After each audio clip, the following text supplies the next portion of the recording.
What is going on, everybody? Welcome to the Wrestling Junkies podcast. I'm Eric, Mr. Cincinnati Robinson. As always, I am joined by the charming, as always, podcast dad himself, Chris Hoops. Troops, how we doing, buddy? I am doing fantastic after a stressful night of baseball last night. The Phillies have moved on. We are all excited in this household. I know you're not as excited, but we also have a pretty big episode, huh? Yeah, we do. Well, first of all, I'm excited that you're excited. I like seeing the excitement. I'm not the biggest baseball fan in the world. Go Redlegs, though. But I'm happy to see that the Phillies have advanced for you. I know that this is what you're looking for every year. I'm happy to hear that. And yes, we do have something to celebrate. It is the 50th episode of the Wrestling Junkies podcast. We want to say thank you to everybody that has been along for the ride, supported us, liked, shared, subscribed. Make sure to continue to do that. 50 down. 50 more to go, 50 after that, 50 after that, 50 after that, not 5, not 6, not 7, not 8. Oh, wow. What a reference. What a reference. Hopefully, the younger generation gets that one. My goodness. Well, I got to say, I'm still surprised you got Doug, though, and you've never seen the show. Did. Never seen it. Never seen it. But, hey, cheers to you, my friend. Cheers, as always. It's been a blast.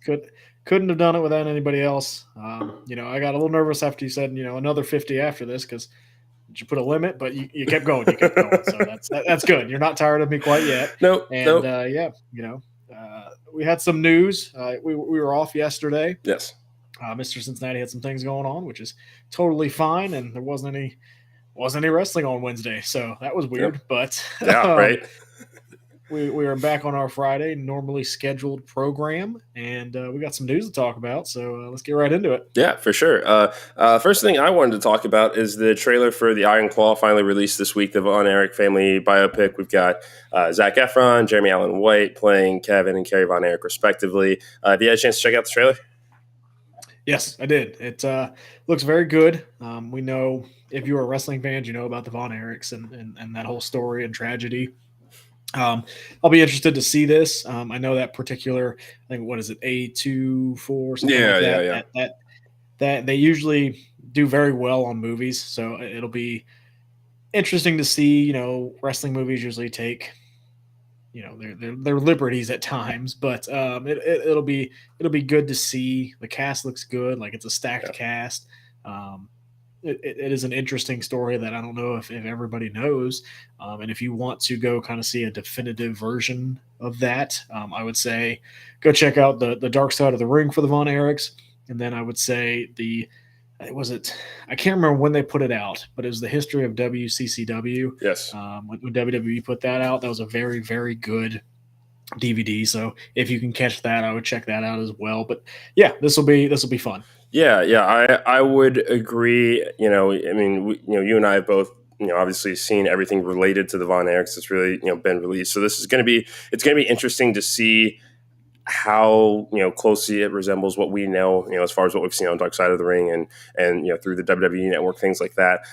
Marshall Von Erich, I believe is Kevin's son, was on X. I think within the last 2 days.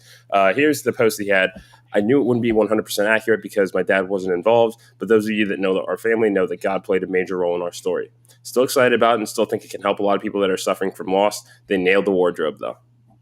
So that's coming from a Von Erich family member. I think that this is going to be great, and it does feel like it is going to be told through the eyes of Kevin Von Erich, which will be interesting.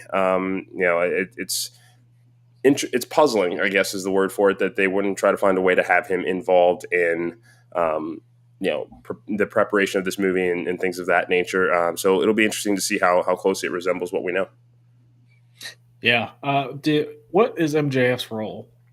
That is a good question. I'm not sure if he's in the movie or if he, was one of the wrestlers helping to train everybody, but it would be cool to see him in a movie.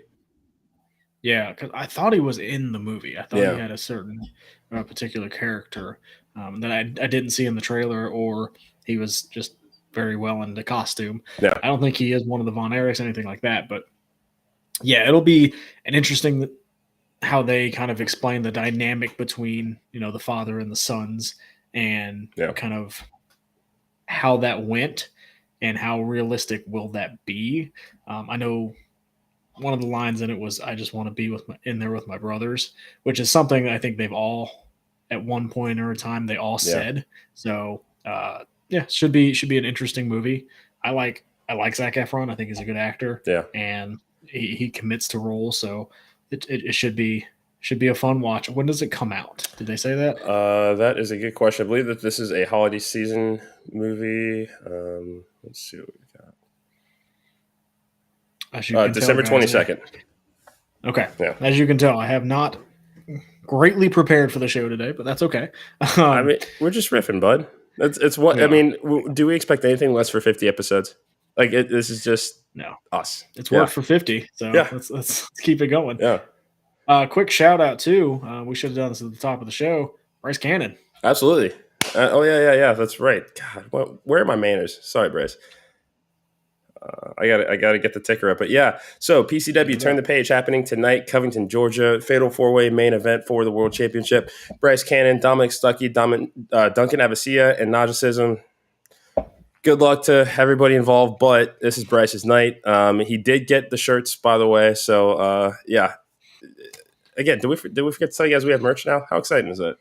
We do. Love that. We do. And if you guys want to see how heated these four men are, go check out our championship summit on YouTube. Go give that a watch. And we had some interesting stuff on that show. Whew, yeah, that was one of the spicier episodes that we've done, and I enjoyed every second of it. Sort of, I guess. Yeah, you did. Yeah. Yeah. Well, I think we both did. We just kind of, laid back, made sure to keep it respectful, but kind of laid back, and all of them kind of got what they wanted in. Yeah, but I still got a bone to pick with Naja. Bryce Cannon will retain the title tonight now, and that is a spoiler, not a prediction. Yeah, that's undisputed. I had to. Baby. Yeah. Yeah. So you want to talk about Bebe's boss? Yeah, I'd rather talk about his boss than Pepsi Phil first. So yeah, I guess the broader story is that NXT won the Tuesday Night War, 900,000 to 600,000 as far as viewers, 0.36 I think in the key demo, 0.24 for AEW, and Tony didn't take it well. I think is the right way to say it. I mean, he did not take it well. It was his birthday, man, and he got crushed. Like the tweets the last. I mean, I don't know where to begin. Couple days. Yeah, like it's just, and I don't understand why. It's just, like I understand that you want to beat WWE, you want to go head to head. Like competition is good for everybody. I agree with that 100%. The numbers are what they are. That's just what it is. That that was how your show did that time. That doesn't mean that'll be the case next week. It could be better next week. Take that and use it constructively as opposed to posting and I get it. It's his account. He can post whatever he wants. He posted the stat that I guess this was the first time that John Cena and The Undertaker have ever been on a weekly TV that drew under a million total viewers, and then something about the key demo itself. But it's just. It felt like such an out of nowhere baseball stat that I think they wanted to use just to, add something to, I still won on the night too. It was petty. That's all it was. It was petty. I lost, but here's a stat making them look bad. It's like they lost in this one, and I don't think it's a surprise that they lost, considering what NXT brought and the fact that Dynamite was not on Wednesday night. Wrestling fans are very rigid with their schedule. Do you remember all the hullabaloo, for lack of a better term, about pay-per-views going on Saturdays? Mm-hmm. You thought it was the end of the world. No, Sundays are our pay-per-view days. Can't have it on Saturdays. And now we love it. Yeah. So I think you lost. Take the loss and move on. Yeah, it is what it is. This makes you feel like little brother. I mean, it's not a good look for Tony. And you pointed out when we were texting, haven't heard anything from WWE. Yeah. Not one single thing about it. Yeah. Because a Bruce Pritchard term was don't acknowledge the competition. Real G's moving silently like lasagna. And it's you are with it this week on everything. But it's not a good look. Somebody should be in his ear and go, Tony, just hype up what you got going on. Yeah. Just you don't need to attack WWE. He got on it again today with his latest rant about when his mom was in the hospital and all that good stuff. And if that did happen, that sucks. But like, you don't need to reopen that wound. Yeah. Just kind of move on. Yeah. Like it felt. I mean, I'm certainly not here to again say anything about anything related to his mother and his health or her health issues. That aside, um, it's like telling the story of okay, this was all. Here's what was also happening on the business side of this, as far as wrestlers contacting me saying that WWE allegedly tampered with contracts. We don't, we've heard rumors of that before. It's just something that we always hear when it comes to WWE at times, but it just felt odd to try to marry the two ideas that yes, here's this personal tragedy and here's all this stuff happening at the same time. It's not like anybody could have predicted that his mom was going to have a health scare and that wrestlers were going to call him during that event when he's trying to be with his family to say, hey, WWE is trying to tamper with our contracts. Like it just make sense for me. I can't. That's the problem, is I can't. I think we see a lot. Sometimes we see, and I'm going to watch my words here, but I think sometimes we see Carney Tony at times. What I think he thinks people want to see from a big wrestling promoter. Yeah. Like on some of his press conferences, if you remember, he gets real fired up when you bring something up that's negative about the company. He gets real fired up when I can't remember who it was mentioned something about CM Punk not being able to draw, and he went insane. Like, you just need to. Yeah. I don't know who this is trying to. Like, do AEW fans like this? Like, do strict AEW only fans like seeing Tony go on Twitter and do this? Yeah. I don't know. Again, I think it makes you look like the number 2 company when you have something like this. It almost feels like, and man, I hope I do not get destroyed for this. It almost feels like Dixie Carter. Yeah, I have seen some pictures of her reposted on X in reply to Tony's tweet storm. Like how I did that? Anyway, Thank you. But yeah, AEW, by all accounts, is a very successful company. Okay, at least that's my opinion. For what they have done in the 4 years of existence, sold out Wembley. Yes, I mean that is something to be proud of. That will be the biggest thing that they will do all year. That was great. WWE has a 40+ year head start.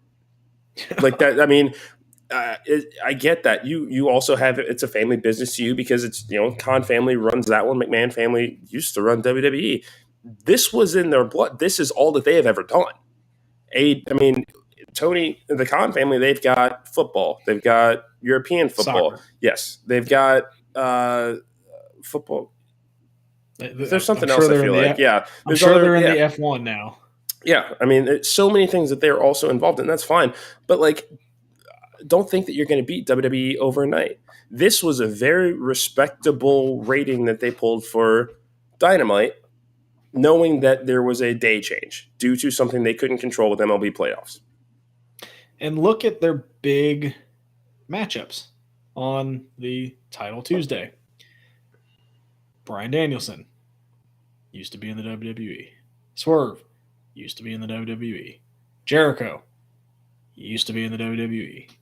Edge Saraya used to be in the WWE. Saraya, Christian, like they have been. WWE has been around. So when you try to go up against them and you get mad that, sorry, somebody's out there honking. I apologize for that. When you have, we'll go out there and fight somebody. When you have WWE going, we're going to bring out The Undertaker. We're going to bring out John Cena. We're going to bring out Paul Heyman. Compare that to what you could have done with Kenny Omega wasn't on the card. Yeah. The Young Bucks were not on the card. The superstar that you had, and I know you have feelings about him, and he's controversial. The superstar you had, CM Punk, you couldn't handle. So what makes what superstar are you putting up against The Undertaker? What superstar are you putting up against John Cena? As much as we like Edge, and we respect Edge and want to see Edge wrestle, Edge is Edge the is reason not that John this Cena. show is a thing. It is, and 100%. Edge is not John Cena. Edge is not The Undertaker.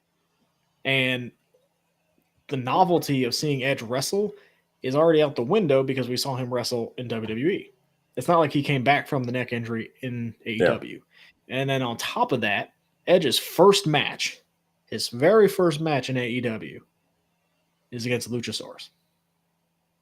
Nothing bad to say about Luchasaurus, but that's not a match that I had on the top 50 of people I wanted to see him wrestle in AEW. Yeah. Like, if you really wanted to, and I don't want to say go to war with everything that's happening in the world right now, but like, If you want to go head to head, if you want to go head to head, WWE was like, okay, here are all our chess pieces.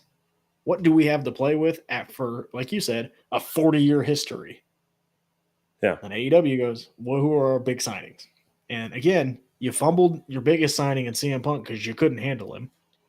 point blank period. And Kenny and the Young Bucks weren't on the card, which doesn't make sense. Yeah. So again, you lost, move on. You got another one coming up. I think you said in November. Yeah, November 17th, it looks like. Yeah, so SmackDown and then Collision Rampage. It seems like that's going to be a double, taping or an episode. I'm not entirely sure. But yeah, I mean, this is another chance. And again, all wrestling fans win because they are going to pull out all of the stops again. It's just, again, to your point, as good as Dynamite was, and I mean, like I said, Swerve Danielson, that was the best match of the night, regardless of what show it was on. Yes. Like, that was the best match of the night. Excuse me. But that felt like a normal episode of Dynamite. And there's nothing wrong with that. I like Dynamite. I watch every week. It was just another episode for them. Whereas with NXT, it was they made it feel special. They did pull out the big guns because they can. Well, that and like the NXT champion wrestling. And I keep going back to this. I think they have just devalued their world champion with this storyline. I know everybody loves it and it's great, but MJF was like the hottest thing in the business. He's kind of cooled off a little bit, in my opinion, because he's not defending the champion. Like it almost seems like sometimes an afterthought to the storyline that he's still the champion. Yeah. And now there's the involvement of the Acclaimed potentially and turning that into, I mean, because there's a very real bromantic relationship between Max Squared there, so that could be fun. But yeah, I mean, he is their champion and had a segment with Bullet Club Gold, which unfortunately took it took an offensive turn. And that's unfortunate, it's just, it doesn't need to be that serious when it comes to competition. I mean, we don't see Coke or Pepsi going to, take to social media whenever, sales, dip or do something compared to their competition. They just don't. They keep grinding away. We have not heard from Triple H. We've not heard from Shawn Michaels. We've not heard from anybody in WWE about the ratings for this big Tuesday. And we're probably not going to, and that's okay. That was my question. Do you think they'll hype that up at all? Because they haven't had a show, obviously, since NXT. Do you think maybe there's a mention tonight that NXT was the highest rated NXT ever or anything like that? Like, do you see any mention of it maybe on NXT next week? Like, do you see WWE kind of throwing that number out? Because on the flip side, if it was AEW, that number would be plastered everywhere right now. Not really. And that's not wrong for AEW. Sorry, AEW should do that if they would have won. But it'll be interesting. But go ahead with your thought. Yeah, I don't think that we'll see anything. I think that we'll see recaps of what happened on NXT for sure. Especially when you get Undertaker, you get Cena, you get Heyman. Like we're going to see replays of it tonight, and that's fine. But I don't necessarily think that it will be anything more than that. Just given the star power. I don't think that it should be. You guys had a great week. You won the night when you went head to head. Guess what? You get to do it again next month. So here's a chance for everybody to learn from their numbers, regardless of what side you're on. Take it, go from there, and have a Friday that's going to be awesome again because we as wrestling fans won. Both shows were on. Both shows were great in their own respective ways. They stayed in their own respective lanes and did what they always do. And did what brought them to the dance and what keeps them there. do that again in November. Yep. Couldn't have said it any better. Better. Man, what? What's up with us today? It's been a day.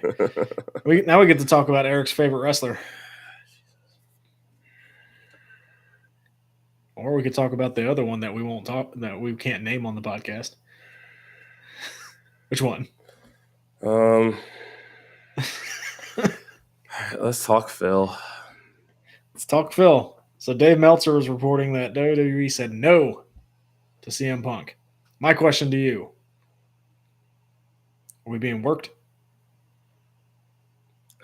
I mean, here's how I want to answer. I don't care. Okay, I know that doesn't whatever. I don't like it. Such a liar.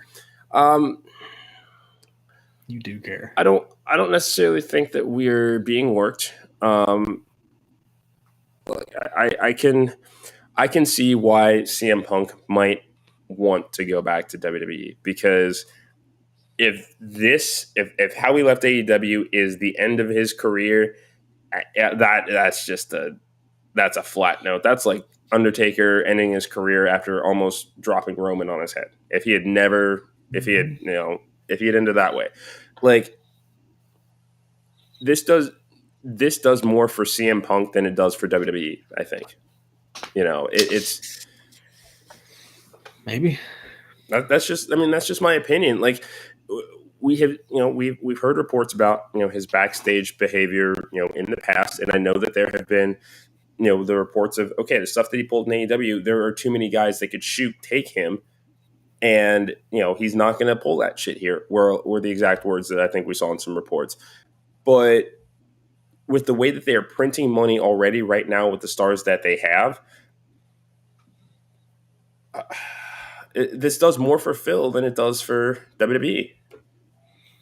Yeah, I mean, it gets him one last run, like you said, to kind of end his career on a higher note than what we saw was the finish in AEW.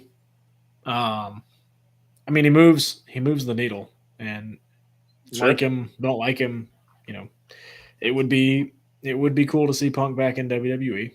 I think there's some potential matchups that you could see with him and Rollins, him and Roman. Like Roman could add that to the long reign of Roman Reigns. I see what you did there. Yes, I think he could come in and put over like an LA Knight. I think that would be huge. That would be fun on the mic. I will say that. Yeah, and it doesn't need to be a long match, but that would be a nice, fun verbal joust. Even Miz. I mean, Miz has a bone to pick with Punk, and that would be like a fun first feud kind of thing back in. But I think he'll be back. I think it's too tempting. Vince is not in charge, and I don't think he would be able to get away with anything he got away with in AEW, because they're not going to give him as much power as AEW did. No way. Yeah, I will agree with you there. My question to you is, let's say that he does return to WWE. Do you see him closing out WrestleMania at any point during that run? Nope. Do you think that would be a sticking point for him to return? Nope. Okay. I honestly think he wants to come in and just end his career on a high note. Yeah, like I said, he's got more to prove than anybody because of how the last 2 years have gone for him. So I can understand it from that respect, but again, this is more about him than it is the company. Yeah. And if they want to, they can do it. It's up to them. Sure. It's new management, so Triple H is in charge. Yeah. Does he see value in it? Like, we'll find out. You know who WWE does see value in?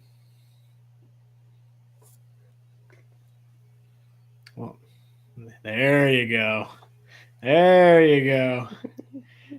So Fightful, Meltzer, name whoever.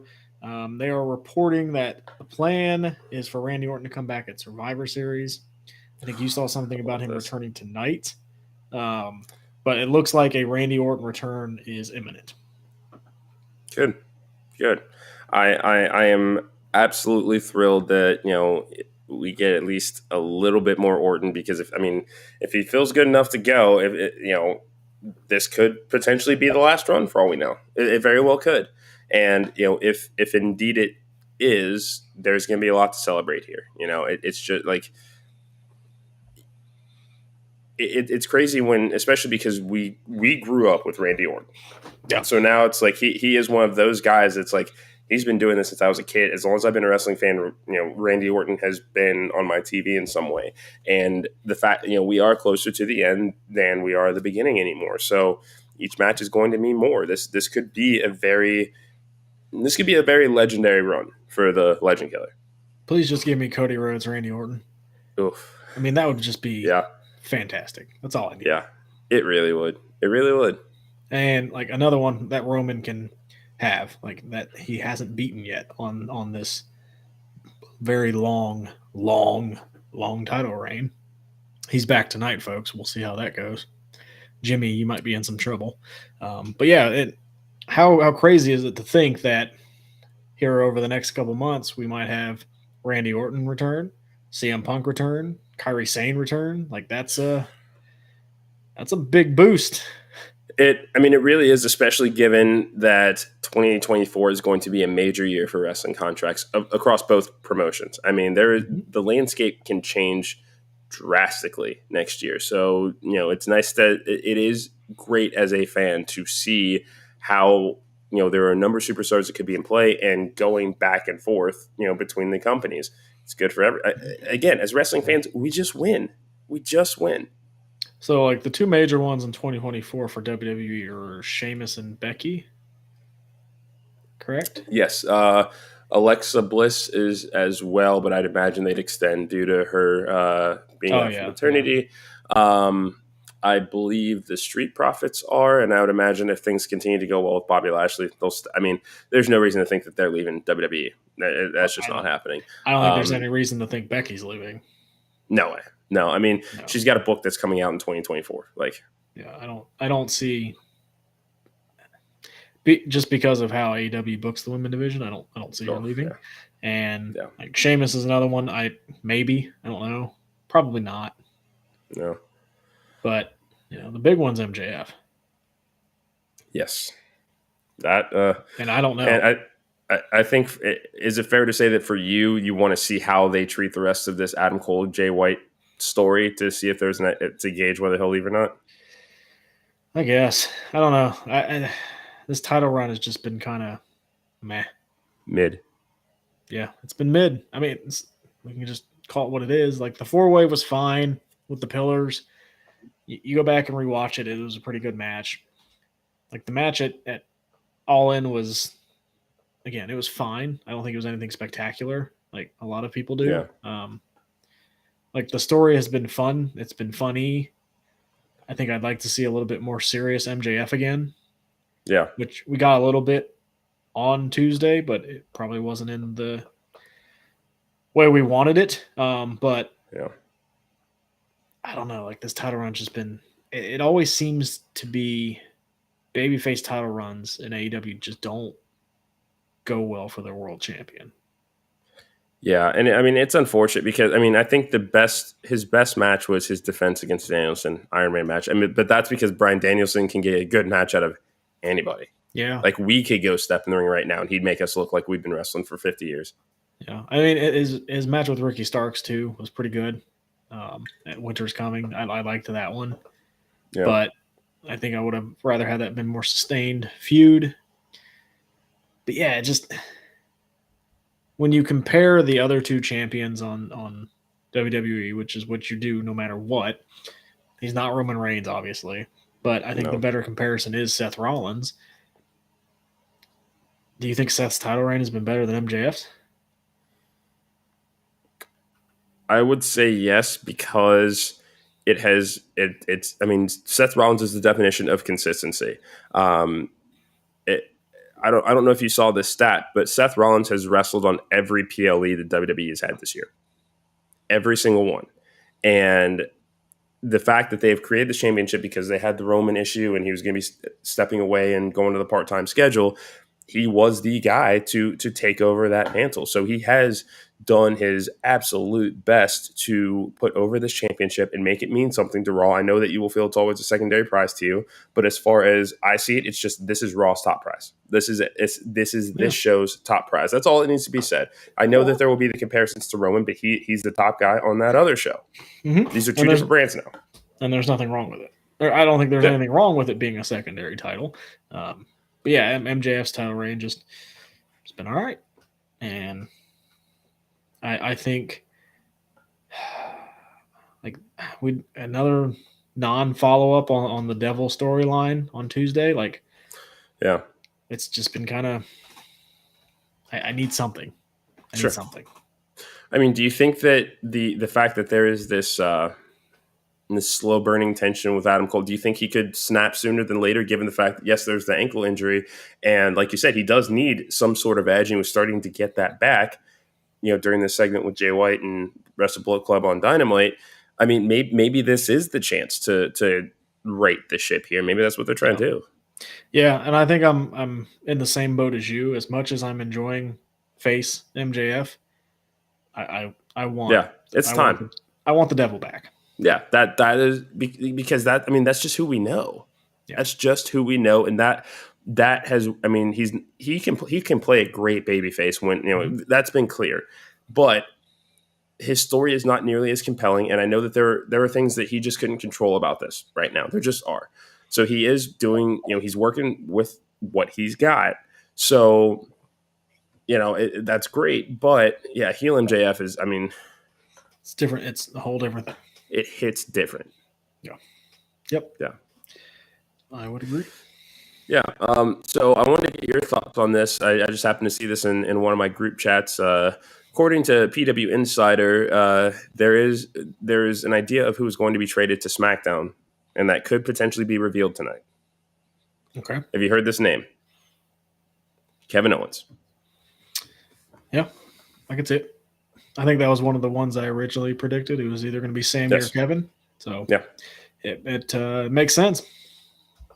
Yeah, I mean, I don't see any reason to drag this out any longer unless they were using this to make a major debut, which it sounds like they're not going to do with Jade Cargill as far as making her the trade compensation. She's just signed and she's just here like that. That's just what it is. I think she's. I don't want to say scheduled, but I think they said she will show up on SmackDown tonight.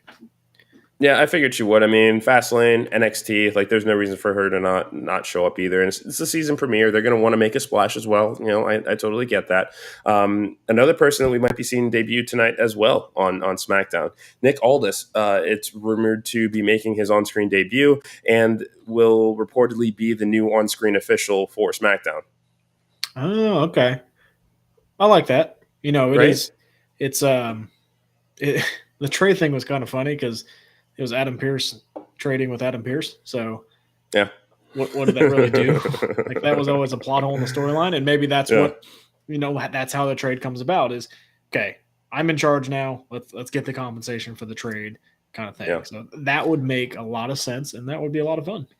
Yeah, I agree, and I love that. I love the fact that we are comfortably in an era of WWE where it is not a McMahon family member that is in charge in any way. Yeah. I mean, we know that everybody knows Papa H's role and what he's doing, so it'll be cool to see him tonight. But we know that it's not going to be anything more than him just showing up because it's season premiere of SmackDown and getting everybody hyped. But I always enjoyed the general manager concept, and I like that we've just kind of silently gone back to that because they don't need to be anything more than general manager. The officials. Yeah, that's it. They don't need to be a character necessarily. They don't need to be face. They don't need to be heel or anything like that. I love that we're kind of getting to this now, and having one for each show is going to be really cool. And I'm really happy it's Nick Aldis. Yeah, two former NWA heavyweight champions at that too. Gotta love it. Wrestling in 2023, dude. It's crazy. Right? It's crazy, and it's okay to like both. It is. Trust us. Anything else this week, bud? Not this week. We don't have a pay-per-view this weekend, so that's nice. Yeah, so we can catch up on sleep. Yeah, so we can just watch Collision. Yeah, right? I'm still going to do that. I'm not watching that Saturday night. Come on. I probably won't either. College football's on. Right. Yeah. So But yeah, no, it's been a great week for wrestling. Again, it's just a great time to be a fan. Enjoy both. Let's get rid of the tribalism bullshit, please. please, but I don't think we're going anywhere. Fine, We're please not and going thank you. How about anywhere. that? How about that? We're not going anywhere. We No, we're not. 50, No, we're not. 50 episodes, hopefully 50,000 more, and Yes. hopefully I you don't get mean, tired of our pretty faces. look at what we've done in 50 episodes. You know, we have had people throw chairs. Yes. We have been mentioned in Fightful. Um, we have gotten to interview probably one of the greatest world champions that we will ever see. It's just been a hell of a ride. It's been a hell of a ride. It's been wonderful to do 50 episodes with you. This is far from over. Thank you to everybody that has been along for the ride. Again, like, share, subscribe. Help us to grow those numbers. YouTube, Spotify, X, Facebook, Instagram. We're out there. Check that socials QR out. Like, share, subscribe, support this cause. We're just a couple of guys that like talking wrestling, and we hope that you guys are enjoying what we're doing. Yeah, this has been another episode, the 50th episode of the Wrestling Junkies podcast. For the podcast dad himself, I'm Mr. Cincinnati. Thanks so much. We're going to talk to you guys soon.